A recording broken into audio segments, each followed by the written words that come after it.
Okay, so I am going to attempt to do another um, another part of my story, and I am going to try and get through as much as I possibly can. And I'm like I said, it's a long story, so it's gonna come in parts. But I'm putting it out there so that other people can see what I went through for my kids to have when they look back and I'm not around, and they can listen to it, as they get older.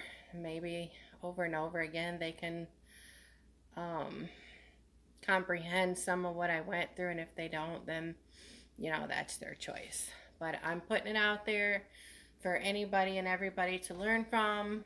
So I'm I want you to understand that when I tell my story, that I am telling it as it happened.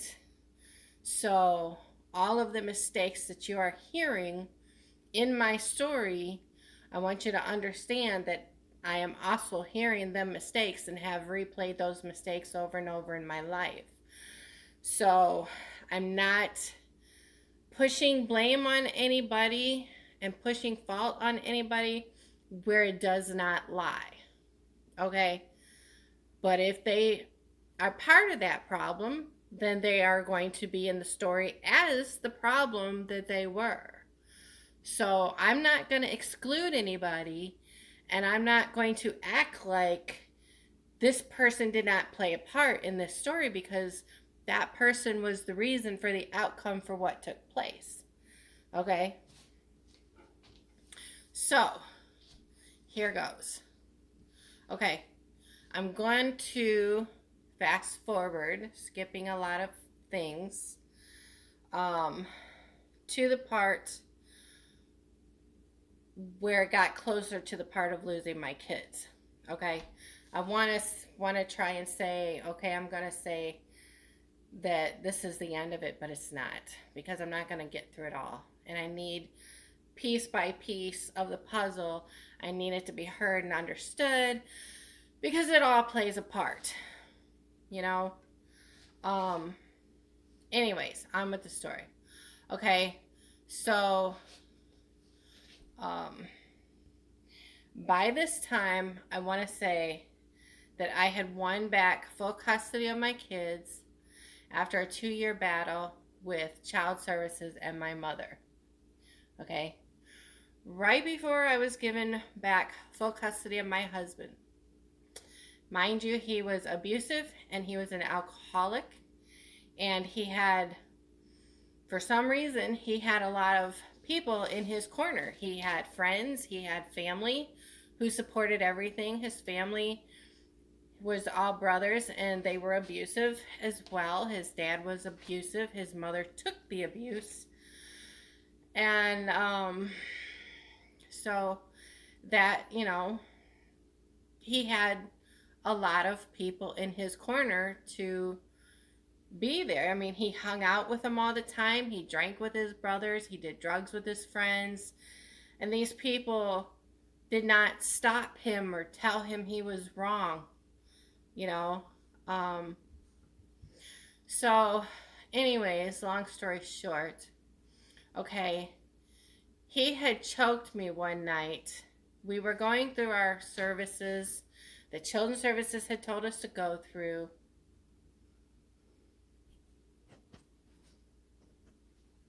Sorry about that. My dog just woke up and she needed my attention. Um, so anyways, we were doing all of our services that we were supposed to do for child services, be it counseling, visitation rights, drug and alcohol, whatever. I didn't have to do drug and alcohol because I did not have the problem. Um, I wasn't even using. I mean, I wasn't doing anything. It was all him. And, so they didn't order me to do anything. The only thing they wanted me to go through was parenting classes, domestic. They wanted us both to do parenting classes. They wanted us both to do domestic violence classes, and counseling I think I had to do, and I think that's what we had to do. I thought there was like 5 things, but I can't remember. Um, so anyways, there was a girl who had been a problem throughout our marriage. She was dating one of his brothers, and we had spent years arguing over this person because when I was pregnant with my first child, I had people coming to me and telling me that my husband was at the bar trying to pick this chick up. Okay? And even though she ended up hooking up with his brother, they still always went places together, hung out together, and to this day, I don't know if anything happened. So we had several arguments and fights over it because, everybody treated her so good, and, everybody was okaying the abuse to me, and, it was just an ongoing argument. The girl always fought. We got into a fight once, and my husband sat there and encouraged her to beat me up, and it just was a lot of drama. So he had choked me the one night before, and at that point in time, he had choked the life out of me. As far as I was concerned, after that night, I was numb to him and I was dead inside. And I didn't want to go through that anymore. So that night, after he had done that, the very next day, we had to go to our very last our very last domestic violence counseling session. Now, my husband had told me from the beginning of each session, this is him speaking, and he said, what we're going to do is we're going to start out telling them things are really bad, because we were both at this point working towards getting the kids. He tells me we're going to tell them in the beginning that everything is really bad, and then to the very last appointment, we're going to go in there and make them think that everything is great. And so the night before our very last appointment, lo and behold, was the night that he had choked me. The very next day, I had to go in because I wanted my kids back. And so we walked into that appointment like everything was all great. I had to lie to them and tell them we were getting along great. And we walked out of there and left, and then we found out that she had approved us and said that we were done with our program. So that was the very last final touch to us getting our kids back. So 2 days later,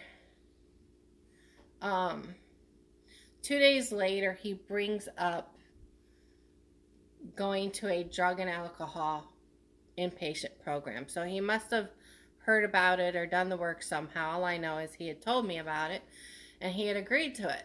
And the alcoholic that he was, I knew that there was no way he was going to quit, because he had promised in the past that he was going to quit the drugs.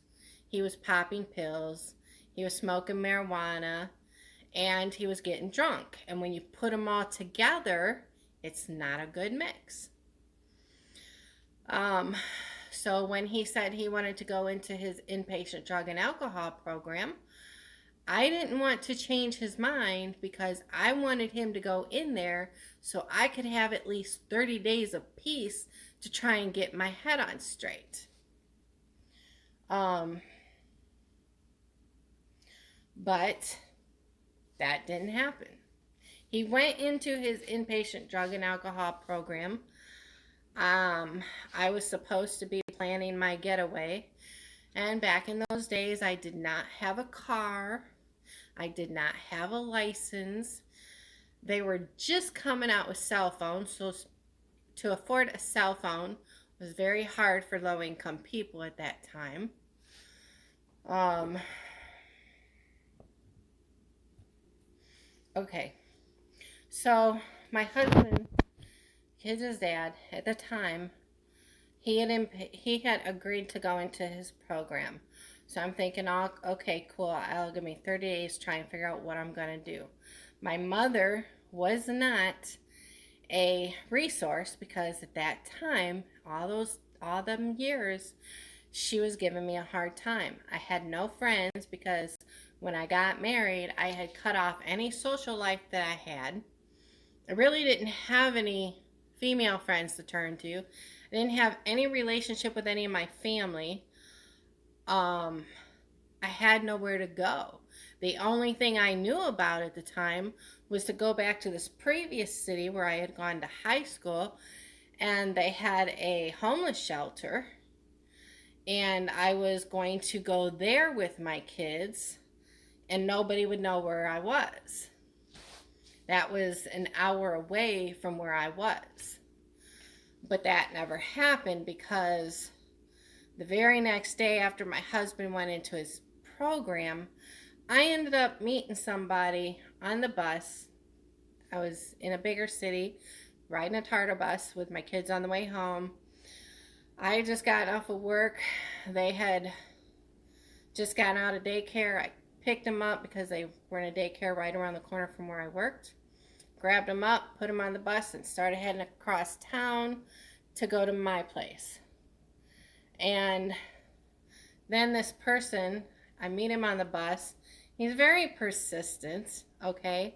And I was so stressed out at that time that, I just ended up giving in and having dinner and inviting him over for dinner.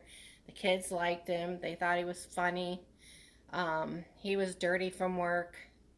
And so it just became a thing where we just ended up clicking really quickly, okay?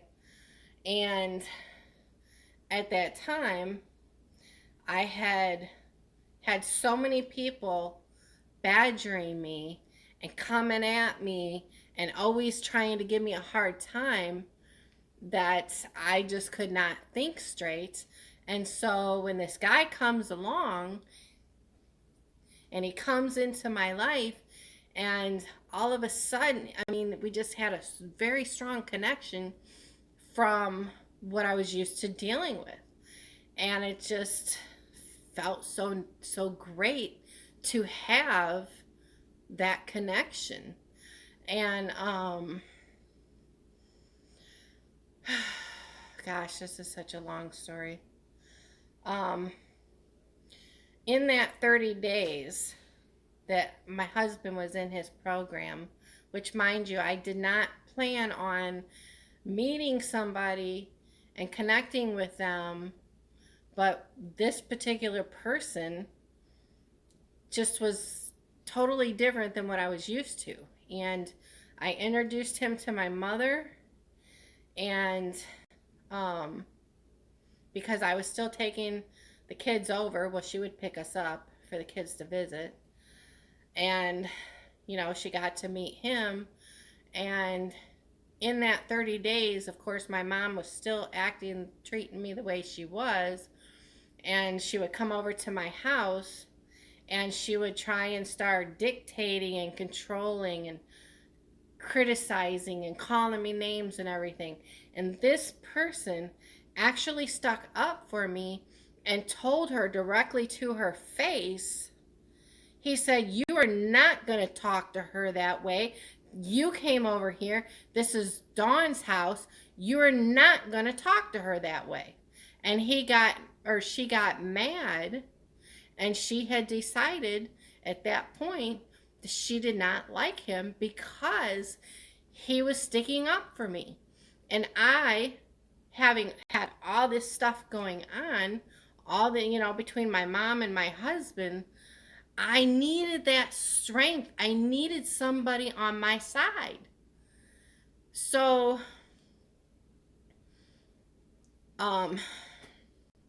it just, you hang on to somebody when you finally find a rock. You know what I'm saying? And the only sad part about it is that before he got with me, you know, we lived in a big city, and not everybody there is perfect, and he had a past. He had things that he had to deal with and things that he had to face. And so by the time my husband got out of his inpatient program, he had to go away for a few months to a work program. And it was during the time while he was away that my mom and my husband went back to what they did was they formed a team, and they both got together and they started to attack me and my environment because I had no one to turn to. I didn't have a phone at that time to call police over harassment. I didn't have a car to go away any place that I needed to. And so I was stuck in this building, having to deal with everything coming at me. So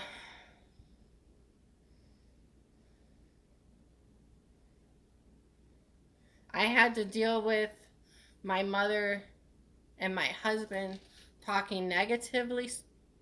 They stressed me out all their time with their constant persistence, to the point where I could not even think properly.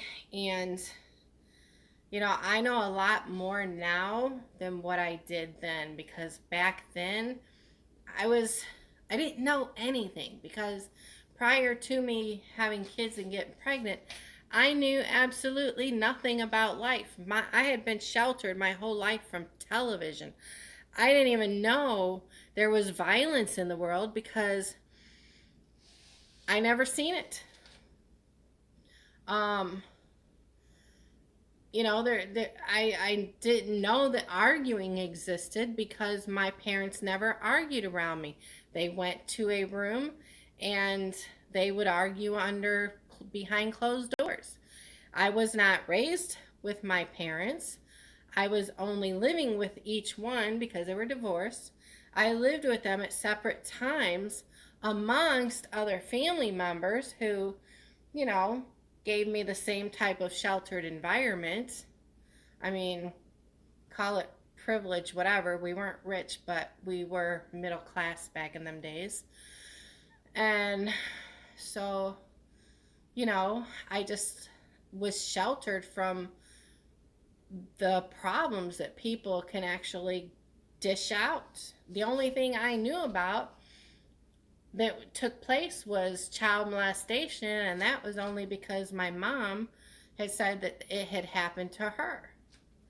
Other than that, I didn't know. My dad was a happy drunk, so I thought that anybody who drank, I thought that they were going to be fun and happy. And so when I got with my husband back in high school and he was a drinker, I was like, okay, cool. We'll have a good life, because people who drink are happy all the time. I have never seen my dad yell. I have never seen my dad raise his hand at my mother when they were together. I didn't know any of that existed. Okay, moving on with my story. After he got out of his inpatient drug and alcohol program, he had, because the utilities were in his name, because of the previous place where we had lived, the utilities were always in my name, and so we never paid off that bill. So when he gets out of his program, he turns off the electricity, and he did that at a time when I had just gotten done grocery shopping and spent $300 in freezer foods alone. And so I had like $300 worth of meats and anything frozen. And so when he turned off the electricity, which at the time I didn't do anything but panic, but looking back, yes, he had every right to, but you could have given me a heads up, because these are your kids. You know, do you not want the electricity on for them? But he turned off the electric. I panicked. Next thing I know, I have to call a coworker for a ride to give me a ride clear across town so I can go back to my mom because she's the only person I know to turn to. I go back to her and I'm like, Ma, can I borrow some money? Which I've never borrowed money from her before because Daddy over here, kid's dad, turns off the electricity. She says no. She says not unless you get back with the father. Call him up and ask him for money or get back with him. I'm not helping you unless you get back with him. I didn't want to do that. Long story short, you know, me and my mom got into this heated debate, and I think at one point we did call him over and got into it, said I'm not getting back with you because I'm completely done with you. And so I think he ended up leaving that night or something. I honestly can't remember. There's so much going on. But that night, you know, granted I didn't have a car and it was after bus hours. And I was getting ready to leave with my kids, and I really didn't have a plan, but my mother stopped me because I was going to go back. The only thing I knew to do was to go back to my apartment. My mom stops me. Next thing I know, she's on the phone, and she's talking to Children's Services. Okay? This is after I had gotten the custody of my kids back, the full custody. This is like 4 weeks later after I had gotten their custody back. 4 or 5 weeks or something like that. I'll have to look at the papers. But it wasn't too long after I got my kids back. And she calls up Children's Services on the phone, and she's talking to them. And meanwhile, all this time, she had been telling me, well, Children's Services didn't really give you custody back. They're just sitting back watching you and waiting for you to screw up, and then they're going to come in and take your kids. And so when she got on the phone and she was talking to Children's Services, I'm watching her mumble talking to Children's Services, and I get on the phone. I'm like, Mom, let me talk to him for a minute. I get them on the phone, and I'm telling them what she told me, and they're like, no, we never said that. So, and then my mom in the background is like, I never said that. And she completely lied, screaming in the background, making me look like I'm a freaking liar. And right then and there, it made me realize what kind of person that she really was. And so I ended up calling the cops. We got off the phone with Children's Services that night. I ended up calling the cops, and I called the cops, and the cops come over, and they're like, now I'm getting to the story, so just bear with me. But I called the cops, they come over, and I told them about my mom, how she was acting, what she was saying, etc.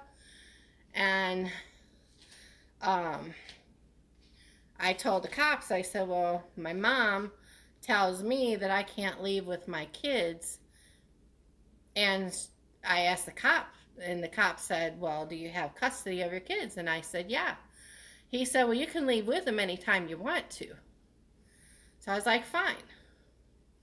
And then he's like, well, what do you want to do? And I said, well, honestly, I said, I don't have any electricity at my apartment. I said it would be a better environment for my kids if they could stay here overnight, and I could come back in the morning and get them, because I can't stay under the same roof as my mother because we're fighting. So if she would agree to keep them overnight, I will be back here first thing in the morning to get them. Just enough time for everybody to sleep, enough time for everybody to relax, because I was so stressed out. And I knew staying there would have been a huge problem. So the cops asked my mom. She's like, what do you want to do? She's okay, I agree to it. So I leave. Cops leave, I leave. I have a friend come and get me. Not a friend, but a co-worker that I was relying on at the time. And since my electricity was off, he goes and he pays for a motel room close by on that side of town for me to sleep in, so that I can get enough sleep so that I can be right back there at 9 o'clock in the morning, which is when I said that I would be back. So I wake up, dude's sitting in a chair. He got a 2-bedroom motel. It wasn't like we did anything. But he's sitting in a chair and he's talking on the phone, and I'm like, okay, what's he doing? And he tells me, he gets off the phone and he tells me, he said, well, your mother left a message for you at work. And she said that if you weren't at her house by 8 o'clock in the morning, that she was going to take the kids to children's services. And I woke up and I panicked. Next thing I know, he takes me over there, which was only 5 minutes from where we stayed. He takes me over there and she's gone. There's no answer.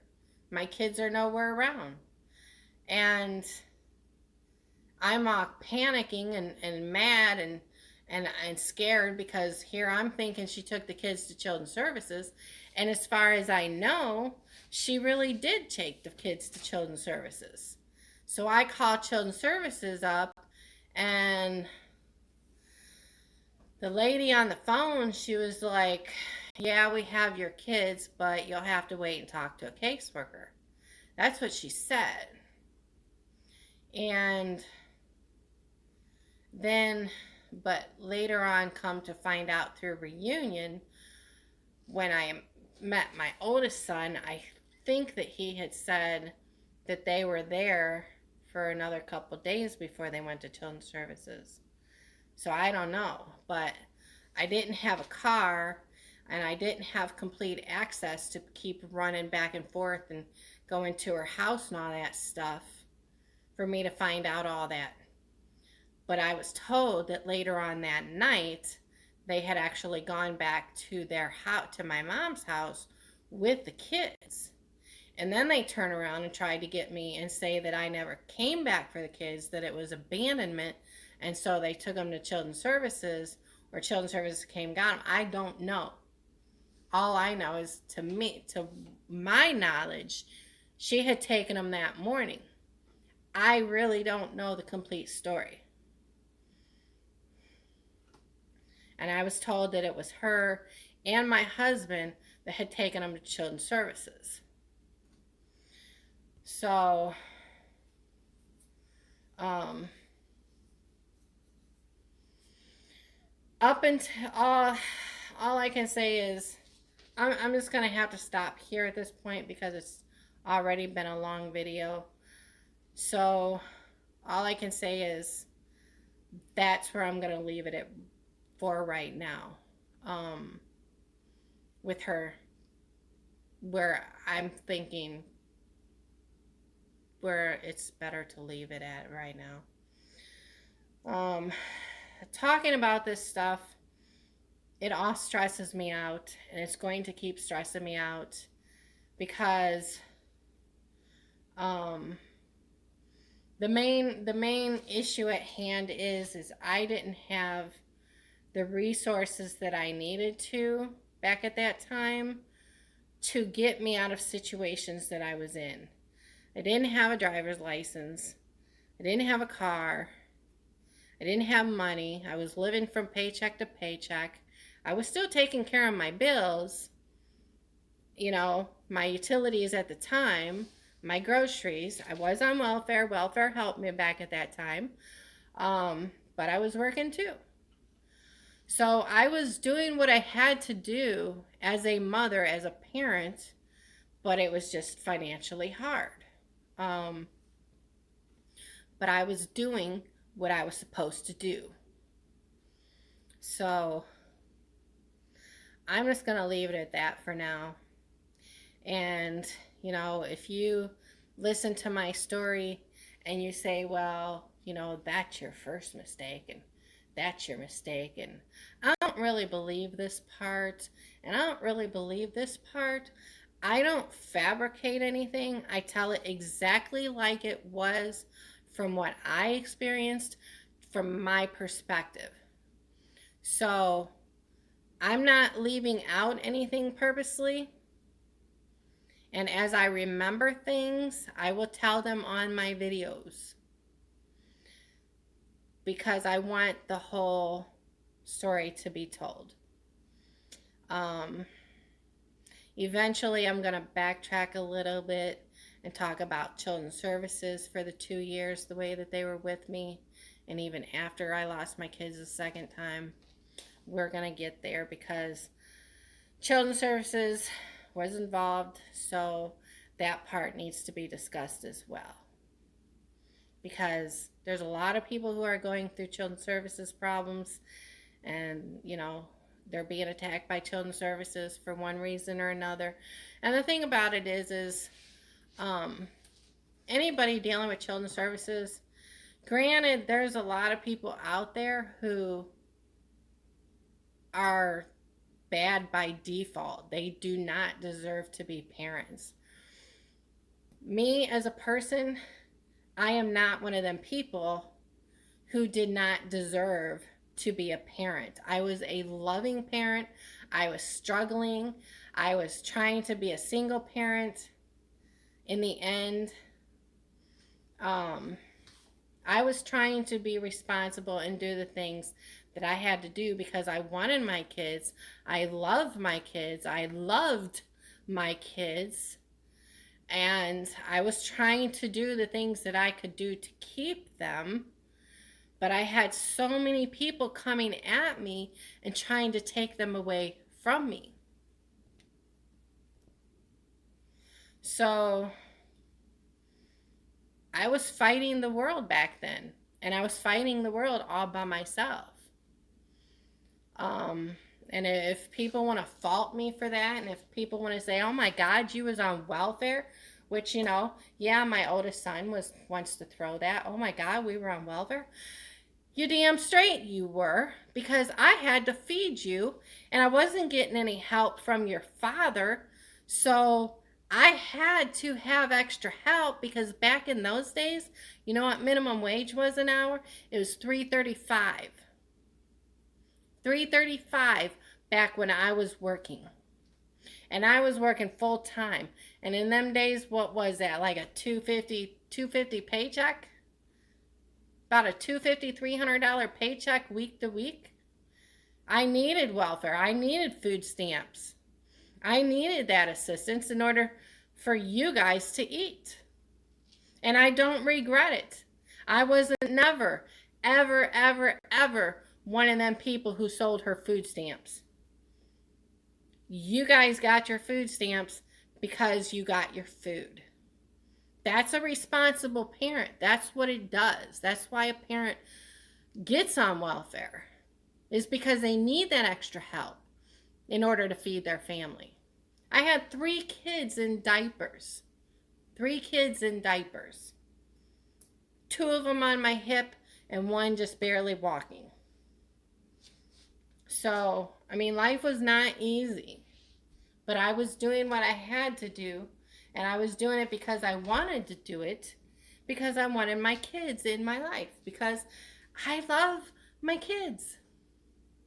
So if people want to deny it and people don't want to, you know, if they want to think otherwise, say whatever.